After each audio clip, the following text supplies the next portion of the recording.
The first video that really blew up in this channel, as any video blew up in this channel, but I'm just saying it got the maximum views, was me saying Pep Guardiola time is over. And those were the few first comments. And people were like, we will get you, like you will see. We are going to, why are you talking like this? Pep is going to show why you are behind the camera, not in the football field. But I've said it, these are the things you say. You just say, Man City transfers, Man City are lucky.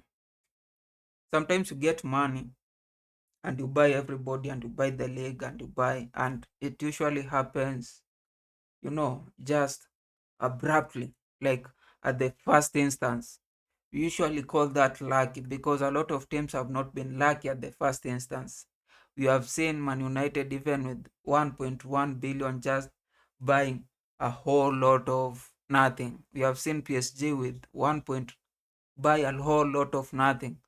And when it happens that you get the right players that just have a synergy, you have to celebrate those moments because it is an eventuality that those players will grow old and you will not be lucky the second time. You'll not be lucky twice. Ask Chelsea, ask Man United, ask Arsenal, ask even Liverpool, ask PSG, ask Barcelona, ask Real Madrid. You can't be lucky all the time. And the reason I'm talking like this is because over the years, I know Pep is a good coach. Pep is one of the top coaches, but we have given him a whole lot of credit than probably he needed to share with these players. You know, sometimes you get all the credits because you are the manager, but it's because you have a good IT person, you have a good employee. That's what I usually want people to tell my boss. Like, the success is not just about you. It's also about the employees. I know if you guess this video, this might be a sackable offense. That's why you need to subscribe so that if they sack me, I'll still be able to shoot. Anyway, that's what is happening to Pep. Like, he has gotten all these credits, and sometimes I think to an extent he started downplaying the effort, the talent that a lot of his players used to bring to the table. And what made Man City like really have this long successful period is because when they started, they had like a lot of good talent. Like in front, they had Aguero, they had Sane, they had Sterling, and just behind them it was like Prime, De Bruyne, and then there was Silva, and then Bernardo at some point, and Fernandinho. Like they were so good, and even at the back we had people like Company, Kyle Walker. Like the team was stacked. The team was OP. Like it was overpowering. Like it was so better than the rest. And what they did, which has helped them, is what Christianity has done to people. I don't want all the Christian people to come and you know start having issues with me. But I'm just saying, it's like the fear of the Lord. If you sin, we are going to burn you in hell. If you sin, we are going to burn you in hell. You get the message from when you are small, when you are growing, when you are a teenager, to an extent where you can't sin because you are going to be burned in hell. That's what Man City used to do. Like, if you attack us, if you don't defend, you are going to score. And they used to do it all over again. And sometimes they'll score 7, sometimes they'll score 8, sometimes they'll score even 9. Did they score 9? Or I'm just typing them. But they were scoring every other week. To an extent, every team decided, you know what? we know you'll win this game. We know you'll win this game, but we don't want you to embarrass us, scoring us 6, 5, 4, 7. So the best thing we can do is to defend. And now they have been defending all these years. And the thing is, Man City were not the same. Like they were losing some of their best players. They were losing Aguero, they were losing Sane, De Bruyne was going down, Company was not there anymore.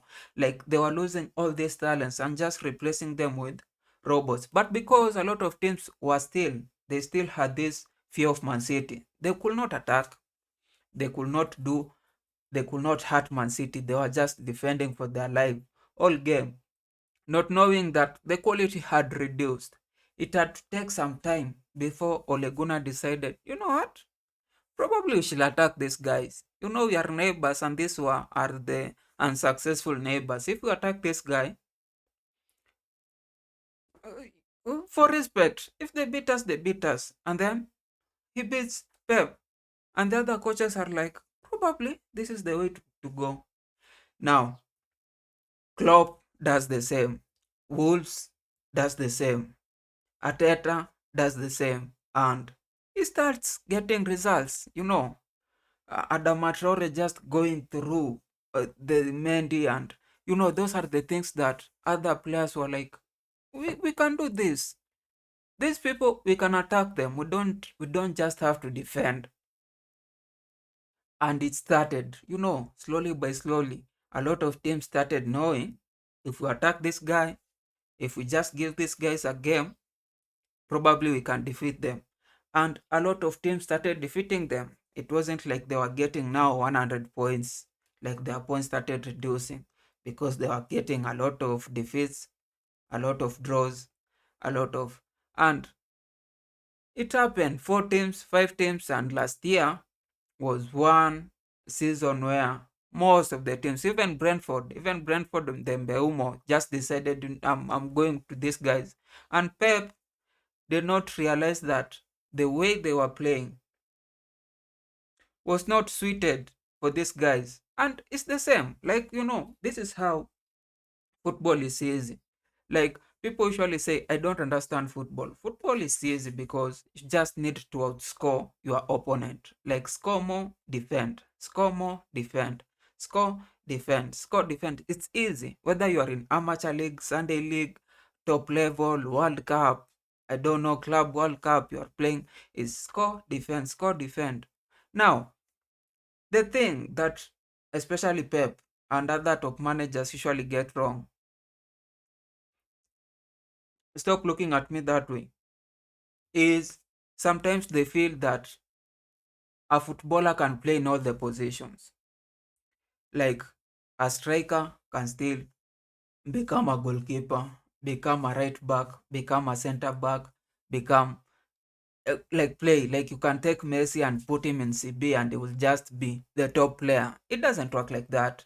Every position needs different qualities, and so there's no any player who has all these qualities. They might be good at dribbling, scoring, and doing all that shit, but they're not good at heading the ball, defending, just boarding people.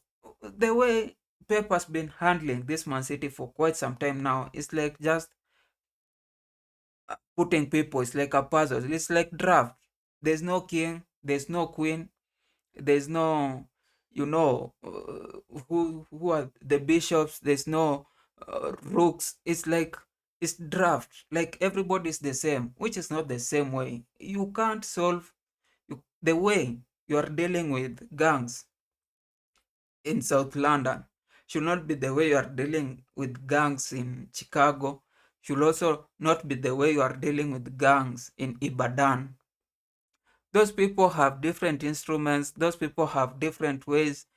You have to know who you are dealing with, and you have to know the people you are putting in that place. That's why, as a team, if it's not one-on-one, if you need a defender, you find a person with the qualities of a defender, you put them there. If you need a center mid, you find the person with the same qualities of a center mid, you put them there. If you need, there's no way you are going to play Bernardo Silva center mid, sometimes as a defender, sometimes as a right back, sometimes as a... It's never going to work. And that's what Pep has been doing. And he has realized that sometimes he might be having a lot of players that are not suited to their position. Like nobody in their team defense, because he was just taking footballers. He didn't know that a good defender needs to be very calm, composure, huge. Uh, like he might not even have a lot of football IQ, but you should know that the ball doesn't stay in our box. If the ball comes into our box, the ball returns to where it came from. That person can defend better than a person who thinks, I can take the ball, chill with it, dribble at my box. You're going to bring your trouble. You're going to bring pressure on you. But that's what he has been doing. And that's why he has always considered some of the games or goals he shouldn't have considered. And especially this season, I'm so sure a lot of teams are coming at him heavily. And if you see his transfers, you can just tell that this guy is still thinking he's getting De Bruyne. You can't get De Bruyne. You can't get Messi. You can't get Rooney. You can't get Ronaldo. You can't get Terry. You can't get Drogba. Like, it's luck to get one good player, like one world class player. So for you to think you can just move around and get five, it's not going to happen. If I'm looking at that Man City team right now, I'll say, and I know a lot of people would second me, it has done the worst transfer in history. Because it is worst because the amount that they have spent and the players they have bought to come and fill the position. The only person I think they did good was Ant Nouri. But other than Ant Nouri and probably Donnarumma, yeah, Donnarumma will help them. But other than Ant Nouri and, yeah, again Donnarumma, all these other guys are not going to. They're just like for likes, like lower likes for likes, like a low quality like for likes for the people who have been struggling last season. Like you take Gundogan away, you bring Reinders. They're doing the same thing. They don't have wingers. Like Savinho, it's a mess. It's a mess. It's a mess that's worse than what Chelsea were in 2021 with the Sterling and who's this keeper? Who says this Senegal keeper? That's why I think they have made the worst transfer this season. Anyway, subscribe. Even if you're a Man City fan, sometimes I'm usually good on you. I'm usually good on you. The only person who does not need to subscribe is an Arsenal fan because I'll always be hitting them, hitting them at the back, hitting them when they're not looking, like hitting them when they think I was on their side, just hyping them up, just fattening them for slaughter, fattening them. Anyway, next day.